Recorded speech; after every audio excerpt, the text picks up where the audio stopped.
happened? Okay, so basically, I gotta make a video and I gotta record it and I gotta edit it and I gotta upload it, and then I have to do that all in 8 hours, so I really need your help, please. Okay. Calm down. Tell me everything you need to do and what your requirements are. So it's about this British dude called Percy Shelley, right? And he was a poet back in like the 1800s, and I gotta make a video talking about one of the poems he wrote. I want to do the one called Mont, Blanc, and I really have no idea what to do, so I was wondering if you can give me any ideas. Well, what better way is there to get to know the poet and the poem than to be there yourself? The time machine. Okay, great, thanks for your help, bye.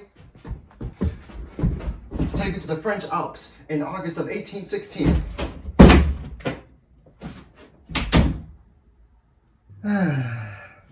Well, I'm glad I could help. Wait, he had all week to do this. And he's doing this now? What the f- Hooked on a feeling. I'm high on believing.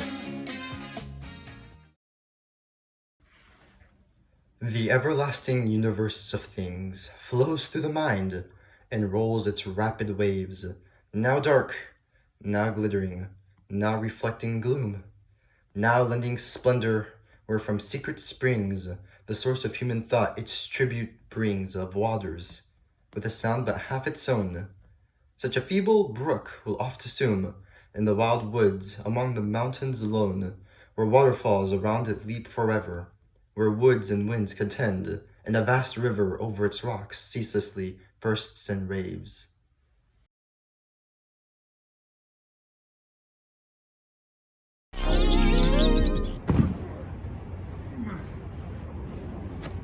Whew, good thing there were some convenient pillows to cushion my fall. And that's a bit loud, so don't mind if I do an audio overlay.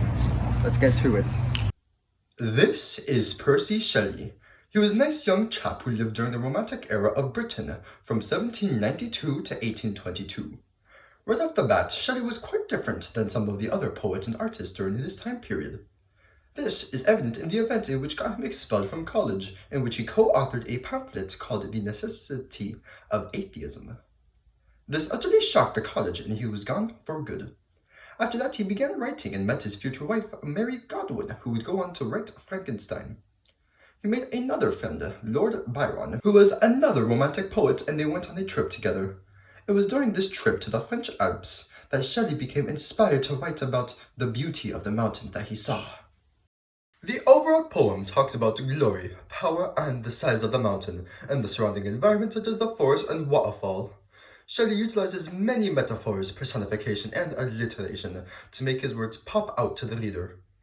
The biggest idea that this poem tackles, though, is the idea of the two-way unremitting interchange, a concept that Shelley implies throughout his poem.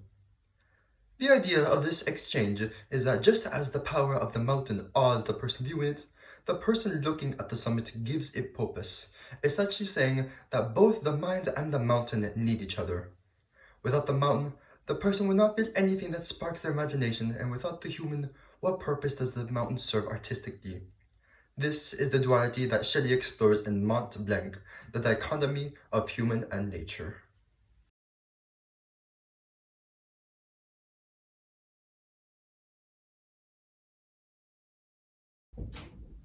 Woo! Hello everyone, I'm back. And just in time too, because it is now basically 8 o'clock, so I have 4 hours left to do this. So let's get going with the analysis. Also, I have my script right here. So this is the round tower from the roof of St. George's Chapel by John Piper, who was a World War II artist. I've chosen this painting to examine because it shares various themes and tones with Mont Blanc. Both pieces of work include a large central object for their focus. With Mont Blanc, it was the large mountain, and with Piper's painting, the focus is on the round tower in the background, which sort of looms over the rest of the city, just like how the mountain looms over the rest of the environment.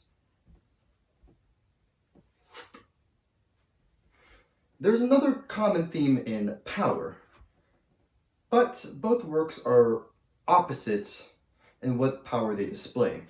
Shelley's poem highlights the monstrous power behind nature, while Piper showcases human power in architecture and in war. In addition, Piper's style comes from a mix of romantic and abstract, once again, having another connection with Shelley's romantic poem. And finally, here is my digital piece. I decided to go with a more symbolic piece instead of a literal one. My collage takes inspiration from both the poem and the paintings and the objects that I wanted to put together.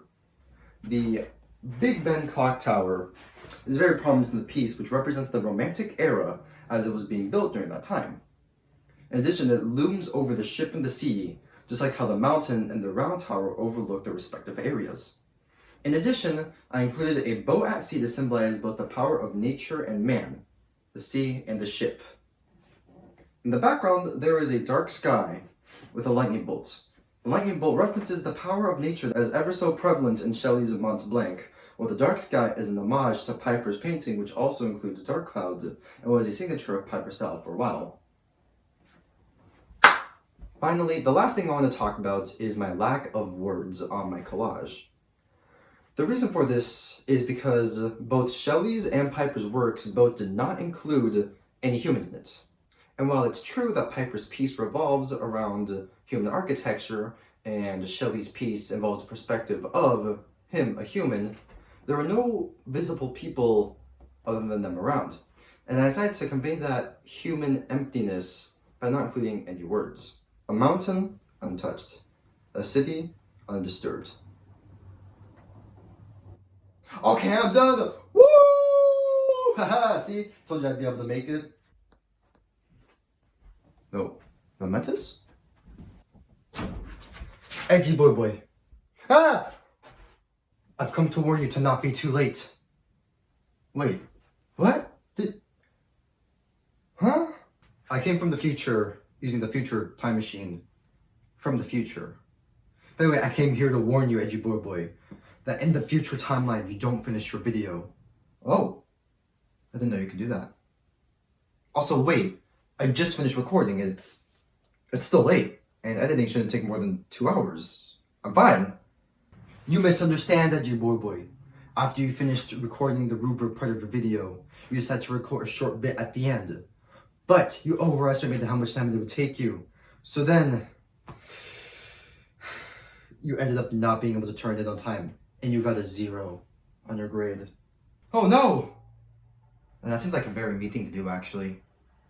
Okay, how do I stop myself from recording a short bit after I finish my video? Oh no! By coming here, I just continue the paradox. Now this is a short bit at the end of your video. And now this time is Momentous is gonna go back in time and warn the past edgy boy when he's gonna... Oh no, then he's not gonna turn in... It's gonna be an infinite loop.